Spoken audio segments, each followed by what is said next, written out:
अनुगुल जिला बरपाड़ ब्लॉक अंतर्गत नवरत्न कारखाना नालकोरे 3 दिन हेब नालको ठिका श्रमिक समन्वय समिति द्वारा विभिन्न दाबीगुड़िक पूरण पर जो आंदोलन चलुला ताहाकु नालको प्रशासन गुरुत्व सह नहीं एवं जो दाबीगुड़िक ठिका श्रमिक मानक द्वारा उपस्थापित कराकु पूरण पर प्रतिश्रुति दी किंतु एगुड़िकर सठिक तर्जमा और अन्य कारखाना गुड़िकर श्रमिक मानक दि जाउथिबा सुविधा सुजोग को देखि कार्यकारी कराजिबाकु लिखित प्रतिश्रुति मिली सेମାନଙ୍କ दाबीगुड़िक मध्यरु स्वतंत्र अवसरकालीन राशि तुरंत लागू करने दिगरे नालको 90 दिनर समय नहीं और यह समय मध्य नालको ठिका श्रमिक समन्वय कमिटी पक्षर 2 जन प्रतिनिधि को नहीं विभिन्न राष्ट्रायत्त उद्योग परिभ्रमण कर केउठी की प्रकार सुविधा ठिका श्रमिक मानक पे उपलब्ध रही अनुध्यान कर कार्यकारी करने निष्पत्ति होइछि।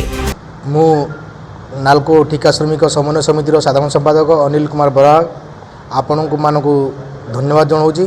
आपण मैंने यही सांबादिक सम्मेलन को एक आसीथिबारु एवं यही सांबादिक सम्मेलन में एक वार्ता दूची आपण हूँ रिटायरमेंट बेनिफिट स्कीम अपग्रेडेशन बा स्किल अपग्रेडेशन एवं क्वार्टर अलटमेंट बा हाउस रेंट ता 3 मास मध्य एक कमिटी गठन हो समस्त लागू हेब।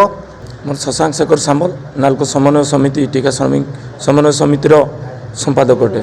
मु बड़ निंदा करुच्ची समन्वय कमिटी संपादक हिसाब से जे काली जो निर्दिष्ट गोटे श्रमिक संगठन श्रमिक मानकर विरोध रे जो प्रकार हीन राजनीति चलाउछंती। मो प्रसन्न महांती नालको समन्वय कमिटीर संयोजक स्मेल्टर विभागर आमर ए दाबी आपत्ति दीर्घ 6 मास है। मो ना हूँ बाबुली सेठी समन्वय कमिटीर सभापति अच्छे। आज जो 5 दफा दाबी नालको मैनेजमेंट संपूर्ण मानि नहीं से आम एक सांबादिक सम्मेलन माध्यम समस्त जनसाधारण को राज्य तथा केंद्र जिला प्रशासन को आम धन्यवाद जनाऊँ। अनुगुल सुधाकर साहू रिपोर्ट खुलासा न्यूज।